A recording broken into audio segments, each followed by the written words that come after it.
পঞ্চম শ্রেণীর পৃষ্ঠা নং ৪৪ এর এখন ৩টি ভগ্নাংশের যোগ করব।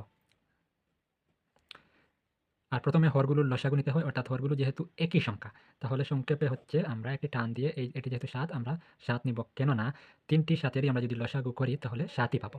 আর এরপরের কাজ হচ্ছে যে এই লসাগু সংখ্যাকে হর সংখ্যা দ্বারা ভাগ করতে হয়। আর যেহেতু সংখ্যাগুলো একই, তাই ভাগ করলে আমরা একই পাবো।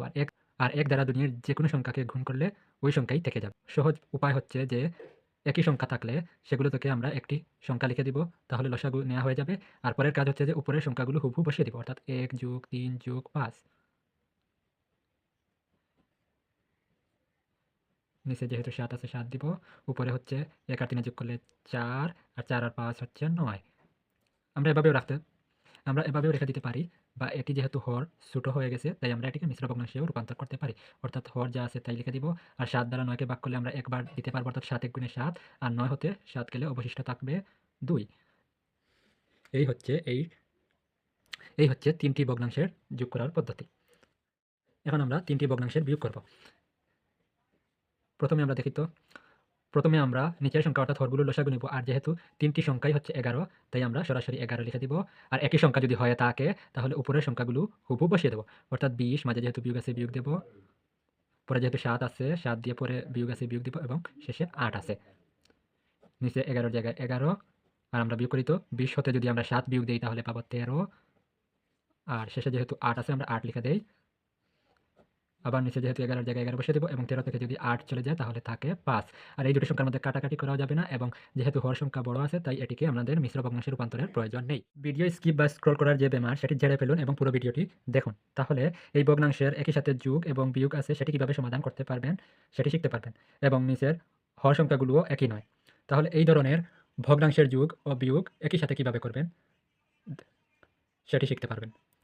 তাহলে ভগ্নাংশের হর সংখ্যাগুলো একই নয়, অর্থাৎ ভগ্নাংশের হর সংখ্যাগুলো একই নয়, এবং একই সাথে যোগ ও বিয়োগ একটি ভগ্নাংশের মধ্যে কিভাবে করতে হয় তাই এই ভিডিওতে আমরা শিখব। প্রথমে আমরা হরগুলোর লসাগু নিয়ে নেই।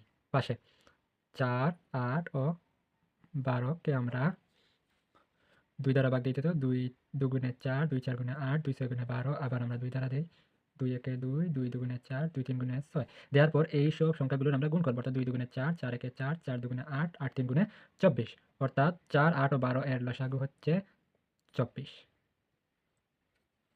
এরপরের কাজ হচ্ছে লসাগু নেওয়ার পর যে এই ২৪-কে আমরা এই হর সংখ্যাগুলো দ্বারা ভাগ করব, এবং ভাগ করার পর যা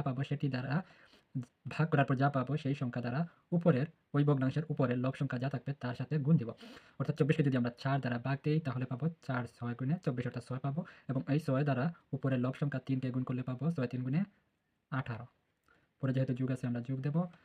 ২৪-কে ৮ দ্বারা ভাগ করলে আমরা পাবো ৩, আর এই ৩ দ্বারা এই ভগ্নাংশের উপরের সংখ্যা অর্থাৎ ৭-কে গুণ করলে পাবো ৩ ৭ গুণে ২১। পরে যেহেতু বিয়োগ দেওয়া আছে আমরা বিয়োগ দেব, এবং ২৪-কে ১২ দ্বারা গুণ দিলে আমরা পাবো ২, এবং ২-কে ওই ১১-এর সাথে গুণ দিলে পাবো ২ ১১ গুণে ২২। মানেগুলো কেটে দেই। এটি যেহেতু নিচে আছে ২৪, তাহলে ২৪ বসিয়ে দেই, এবং প্রথম কাজ হচ্ছে, এবং বদমাশ এর নিয়ম অনুযায়ী প্রথম কাজ হচ্ছে যোগের কাজ। ৮ আর ১ এ যোগ করলে হয় ৯, আর ১ আর ২ এ যোগ করলে হয় ৩। পরে যেহেতু বিয়োগ ২২ আছে তাহলে আমরা পাশে এটি বসিয়ে দিব। নিচে ২৪-এর জায়গায় ২৪ দিলাম। এখন এটির আমরা বিয়োগ করব। ৯ হতে যদি ২ বিয়োগ দেই তাহলে থাকবে ৭, এবং ৩ হতে যদি ২ বিয়োগ দেই তাহলে পাবো আমরা ১। এই দুটো সংখ্যার মধ্যে আমরা কাটাকাটি করতে পারবো না, এবং নিচের সংখ্যা অর্থাৎ হর সংখ্যা যেহেতু লব সংখ্যা হতে বড় আছে তাই এটিকে মিশ্র ভগ্নাংশে রূপান্তরের কোনো প্রয়োজন নেই। আর এই হচ্ছে হর সংখ্যা আলাদা হওয়ার পরেও এবং একই অঙ্কে যোগ ও বিয়োগ থাকার পরেও এটিকে কিভাবে সমাধান করতে হয় সেটি আমরা এই ভিডিওতে দেখলাম। এ ধরনের আরও নিত্য নতুন ভিডিও পেতে সাথেই থাকুন।